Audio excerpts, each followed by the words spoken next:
ओम शांति। बाबा के सभी मीठे बच्चों को गुड मॉर्निंग, नमस्कार। ओम शांति। 4/5/2021 प्रातः मुरली। ओम शांति। बाप दादा मधुबन। बाबा कहते हैं, मीठे बच्चे अपने आप से पूछो कि मैं कितना समय बाप की याद में रहता हूँ। देही अभिमानी स्थिति कितना समय रहती है। प्रश्न है, तकदीरवान बच्चे ही बाप का कौन सा डायरेक्शन पालन करते हैं। बाबा पूछ रहे हैं। बाप का उत्तर है, बाप का डायरेक्शन है, मीठे बच्चे आत्म अभिमानी भव। तुम सब आत्माएं मेल हो, फीमेल नहीं। तुम आत्मा में ही सारा पार्ट भरा हुआ है। अब यही मेहनत व अभ्यास करो कि हम कैसे देही अभिमानी रहें। यही ऊंची मंजिल है। आज गीत है, तकदीर जगाकर आई हूँ। ओम शांति। मीठे मीठे रूहानी बच्चों ने गीत सुना। रूहानी बच्चे अर्थात जीव की आत्माओं ने कहा कि हम नई दुनिया की तकदीर यानी स्वर्ग की तकदीर बनाकर रूहानी बाप के पास बैठे हैं। अब बच्चों को रूहानी अभिमानी अर्थात आत्म अभिमानी बनना है। बड़े से बड़ी मेहनत यह है, अपने को आत्मा समझो और ऐसे समझो मुझ आत्मा ने 84 जन्म लिए हैं। कभी बैरिस्टर, कभी क्या बना हूँ। आत्मा मेल है, सब ब्रदर्स हैं, ना कि सिस्टर्स। आत्मा कहती है यह मेरा शरीर है, तो उस शरीर, तो बाबा कहते तो उस हिसाब से आत्मा मेल है। यह शरीर फीमेल हो गया, आत्मा मेल हो गई और शरीर फीमेल हो गया। हर बात को अच्छी रीति समझना है। बाप बड़ी विशाल महीन बुद्धि बनाते हैं। अब तुम जानते हो मुझ आत्मा ने 84 जन्म लिए हैं। संस्कार अच्छे व बुरे आत्मा में रहते हैं। उन संस्कारों अनुसार शरीर भी ऐसा मिलता है, जैसे संस्कार वैसा शरीर। सारा मदार आत्मा पर है। यह बहुत बड़ी मेहनत है। जन्म जन्मांतर लौकिक बाप को याद किया, अब पारलौकिक बाप को याद करना है। बाबा कहते हैं, जन्म जन्मांतर लौकिक बाप को याद किया है, अब पारलौकिक बाप को याद करना है। अपने को घड़ी घड़ी आत्मा समझना है। हम आत्मा यह शरीर लेते हैं। अभी हम आत्माओं को बाप पढ़ाते हैं। यह है रूहानी ज्ञान जो रूहानी बाप देते हैं। पहली मुख्य बात बच्चों को देही अभिमानी हो रहना है। देही अभिमानी हो रहना यह बड़ी ऊंची मंजिल है। ज्ञान ऊंच नहीं है, ज्ञान में मेहनत नहीं है, सृष्टि को चक्र जानना यह है हिस्ट्री ज्योग्राफी। ऊंच ते ऊंच बाप है, फिर है सूक्ष्म बतन में देवताएं। वर्ल्ड की हिस्ट्री ज्योग्राफी तो मनुष्य सृष्टि में होती है, मूल बतन सूक्ष्म बतन में कोई हिस्ट्री ज्योग्राफी नहीं होती है। वह है शांति धाम, सतयुग है सुख धाम, कलयुग है दुख धाम। यहाँ रावण राज्य में किसी को शांति मिल नहीं सकती। अब तुम बच्चों को ज्ञान मिला है, हम आत्मा ही शांति धाम में रहने वाली हैं। यह आर्गन्स कर्म करने के लिए हैं, चाहे कर्म करें चाहे ना करें। हम तो आत्मा हैं, हमारा स्वधर्म शांत है।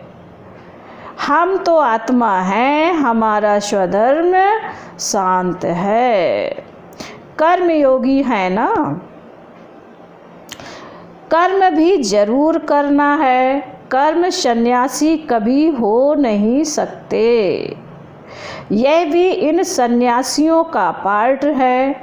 घर बार छोड़ जाते हैं, खाना नहीं पकाते, गृहस्थियों से भिक्षा मांगते, फिर भी उन गृहस्थियों के पास खाते हैं ना। घर बार छोड़ कर्म तो फिर भी करते हैं।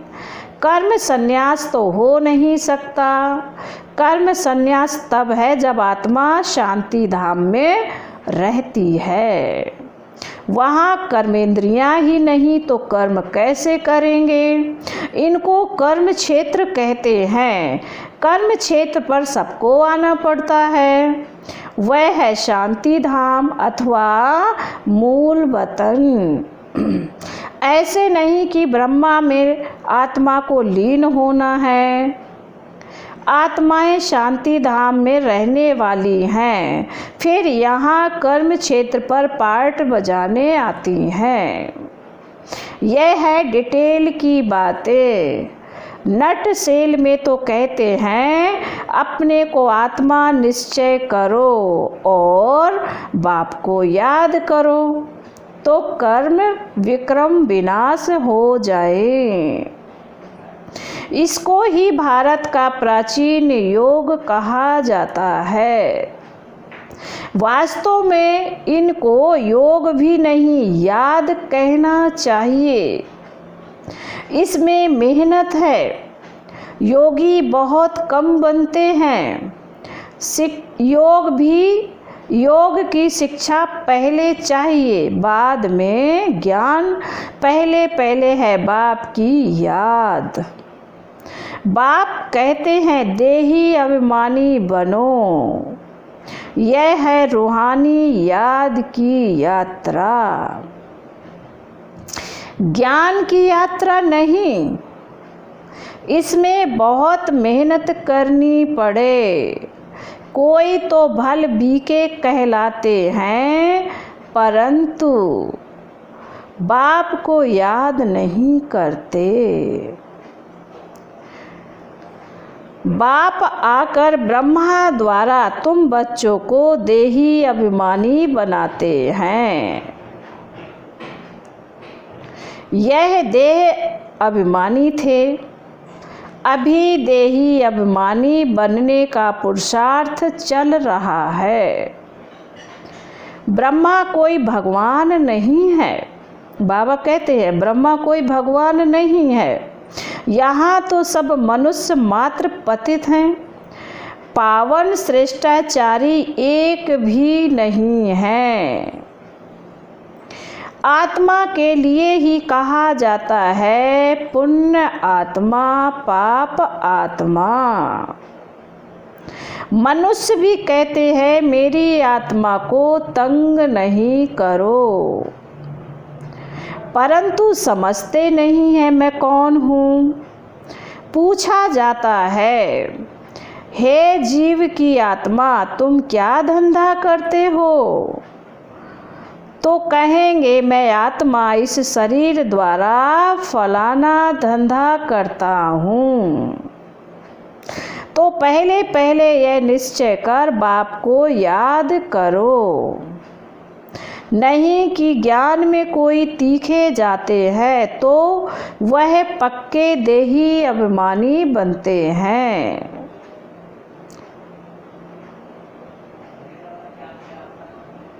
वह ज्ञान को अच्छी रीति धारण करते हैं, बाकी तो बहुत हैं जो ज्ञान को अच्छी रीति समझते हैं परंतु शिव बाबा की याद भूल जाते हैं। घड़ी घड़ी अपने को आत्मा समझ बाप को याद करना है। इसमें जिन मुआफिक बनना है, जिनकी कहानी है, बाप भी यह काम देते हैं, मुझे याद करो नहीं तो माया तुझे खा जाएगी। माया है जिन, जितना बाप को याद करेंगे तो विक्रम विनाश होंगे और तुमको बहुत कशिश होगी।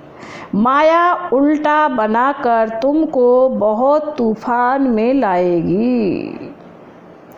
बुद्धि में यही याद रहे कि हम आत्मा बाप के बच्चे हैं, बस इसी खुशी में रहना है। देह अभिमान में आने से माया चमाट लगाती है। हातम ताई का खेल भी दिखाते हैं ना, मुलहरा डालने से गुम हो जाते हैं। तुमको भी माया तंग नहीं करेगी अगर बाप की याद में रहेंगे तो। इस पर ही युद्ध चलती है। तुम पुरुषार्थ करते हो याद करने का, लेकिन माया ऐसा नाक से पकड़ेगी जो याद करने नहीं देगी। तुम तंग हो सो जाएंगे। माया इतना तंग करेगी कि बाबा को याद नहीं करने देगी और तंग होकर सो जाएंगे। इतना माया से युद्ध चलेगी। बाबा समझा रहे हैं। बाकी वर्ल्ड की हिस्ट्री ज्योग्राफी तो मोस्ट सिंपल है। तुमको घड़ी घड़ी कहा जाता है हमेशा समझो अब हमारे 84 जन्म पूरे हुए, हम अब जाते हैं बाबा से मिलने। यह याद रहना ही मुश्किल है, बाकी किसी को समझाना कोई मुश्किल नहीं है। ऐसे नहीं हम तो बहुत अच्छा समझाते हैं, नहीं। पहली पहली बात ही है याद की। प्रदर्शनी में ढेर आते हैं। पहले पहले यह सबक पाठ सिखाना है कि अपने को आत्मा निश्चय कर बाप को याद करो तो तमो प्रधान से सतो प्रधान बनेंगे। पहले लेसन ही यह देना है। भारत का प्राचीन योग कोई सिखा नहीं सकते। बाप जब आकर सिखाए तब सीख सकते। मनुष्य को राजयोग सिखा नहीं सकते। बाबा कहते इम्पॉसिबल है। सतयुग में तो है ही पावन, वहाँ तो प्रारब्ध भोगते हैं। सतयुग में तो है ही पावन, वहाँ तो प्रारब्ध भोगते, वहाँ ज्ञान अज्ञान की बात ही नहीं। भक्ति मार्ग में ही बाप को पुकारते हैं कि आकर दुख हरो सुख दो।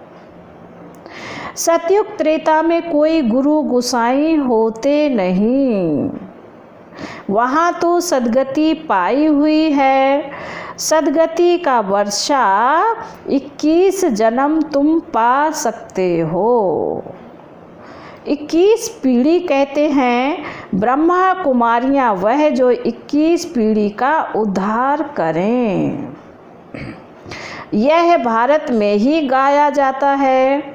भारत में ही तुमको 21 पीढ़ी का वर्षा मिलता है। वहाँ तुम एक ही देवी देवता धर्म वाले होते हो, दूसरा कोई धर्म नहीं। बाप आकर तुमको मनुष्य से देवता बनाते हैं। पवित्र होने बगैर हम वापस जा कैसे सकते हैं? पवित्र होने बगैर हम वापस कैसे जा सकते? यहाँ तो सब विकारी पतित हैं। जो धर्म स्थापक हैं वह फिर पालना करते हैं। उनके धर्म की वृद्धि होती जाती है, वापस कोई भी जा नहीं सकते। एक भी एक्टर वापस जा नहीं सकता। सबको सतो प्रधान सतो रजो तमो में आना ही है। ब्रह्मा के लिए भी कहते हैं ब्रह्मा का दिन ब्रह्मा की रात। तो क्या सृष्टि में अकेला ही ब्रह्मा होगा क्या? अभी तुम ब्राह्मण कुल के बन रहे हो।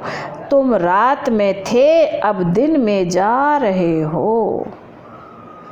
तुमको समझाया है कि कितना समय पूज्य पने में रहते हो, कितने जन्म पुजारी बनते हो। जब तक बाप ना आए तब तक कोई भ्रष्टाचारी से श्रेष्ठाचारी बन ना सके।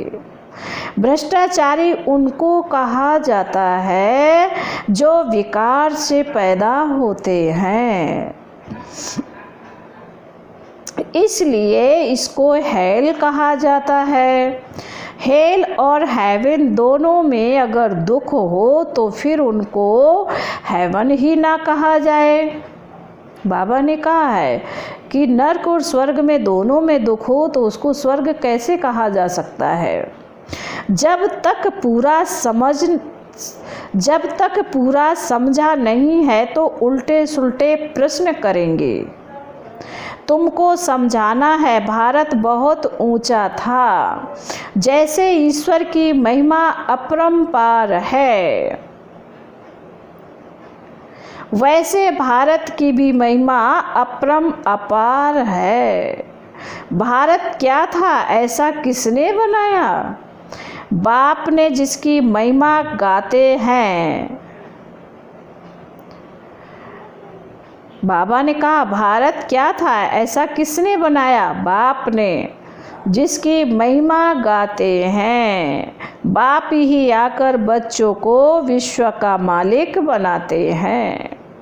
मनुष्य मात्र को दुर्गति से सद्गति में ले जाते हैं, शांति धाम में ले जाते हैं, जिसके लिए ही मनुष्य पुरुषार्थ करते हैं।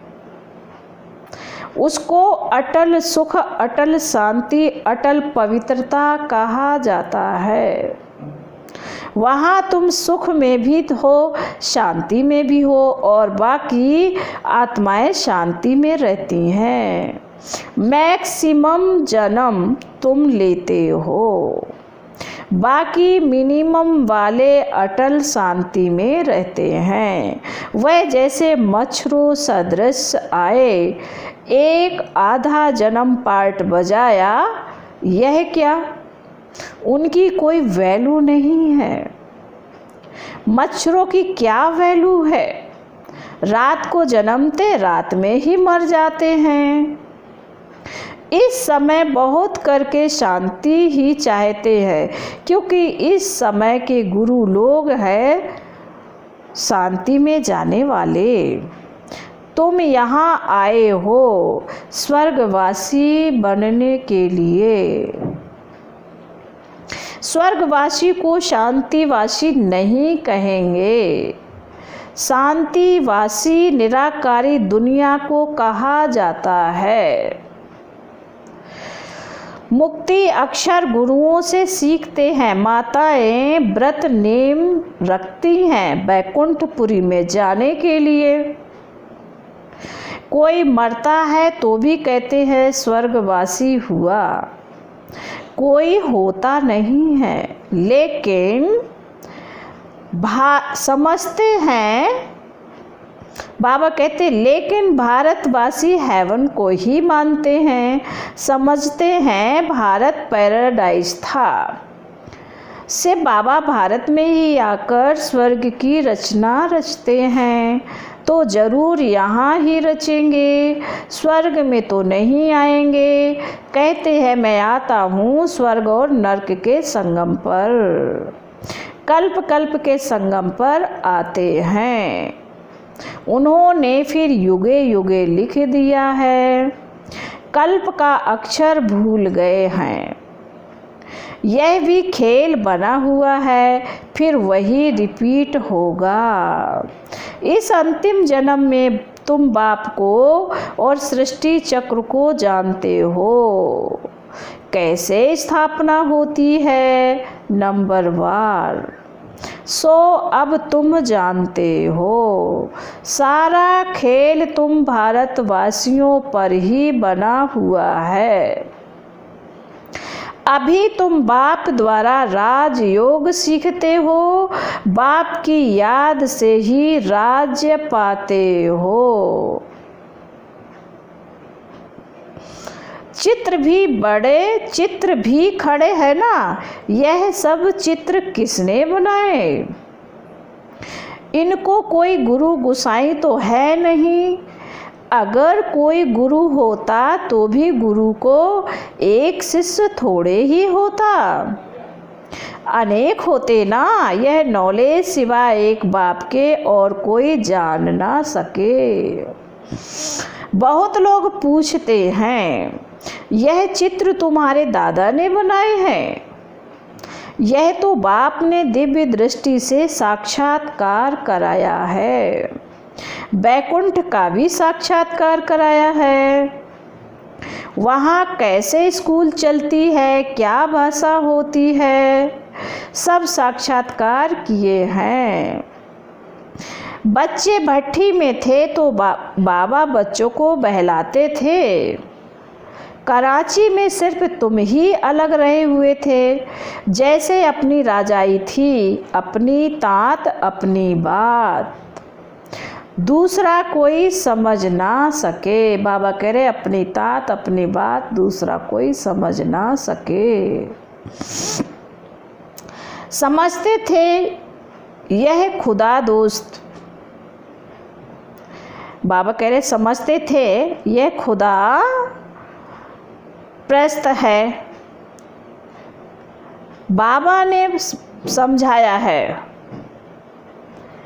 बाबा कहते हैं समझते थे यह खुदा दोस्त है, बाबा ने समझाया है। तुम हो नन्स, नन बट नन। बाबा ने कहा है तुम हो नन्स, नन बट वन। एक बाप के सिवाय और कोई को याद नहीं करना है। वह नन्स क्राइस्ट को ही जानते हैं, उनके सिवाय कोई को नहीं। तुम जानते हो वर्षा एक शिव बाबा से मिलता है। शिव बाबा तो बिंदी है, वह भी कोई के द्वारा समझाएंगे ना। प्रजापिता ब्रह्मा तो जरूर यहाँ होगा।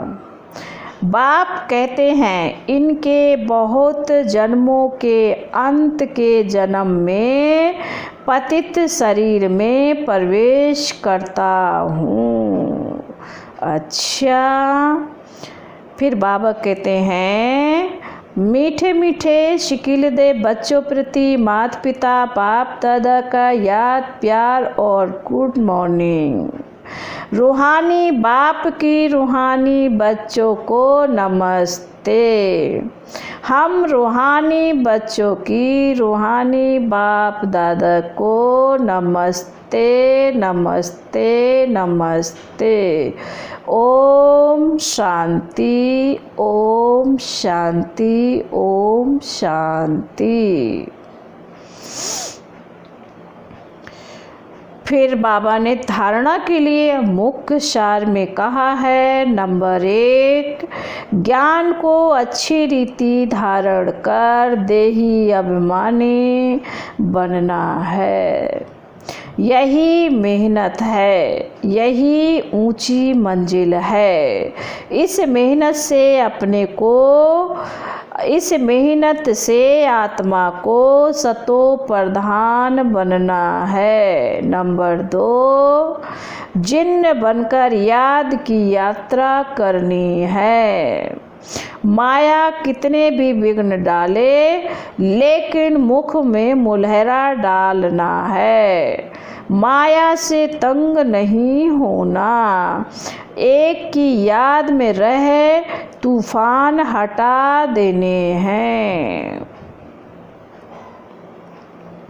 फिर वरदान है, अलौकिक खेल और खिलौनों से खेलते हुए सदा शक्तिशाली बनने वाले अचल अडोल भव। फिर बाबा ने विस्तार में कहा है, अलौकिक जीवन में माया के विघ्न आना भी अलौकिक खेल है।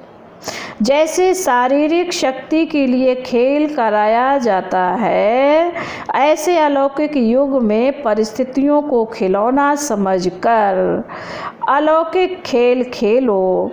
इसमें डरो व घबराओ नहीं। सर्व संकल्पों सहित स्वयं को बाप दादा पर बलिहार कर दो, तो माया कभी वार नहीं कर सकती। रोज अमृत वेले साक्षी बन स्वयं का सर्व शक्तियों से श्रृंगार करो, तो अचल अडोल रहेंगे। फिर स्लोगन है, कोई भी संसार समाचार सुनना सुनाना। बाबा कहते कोई भी संसार समाचार सुनना सुनाना, यह भी स्वयं में किचड़ा जमा करना है। ओम शांति।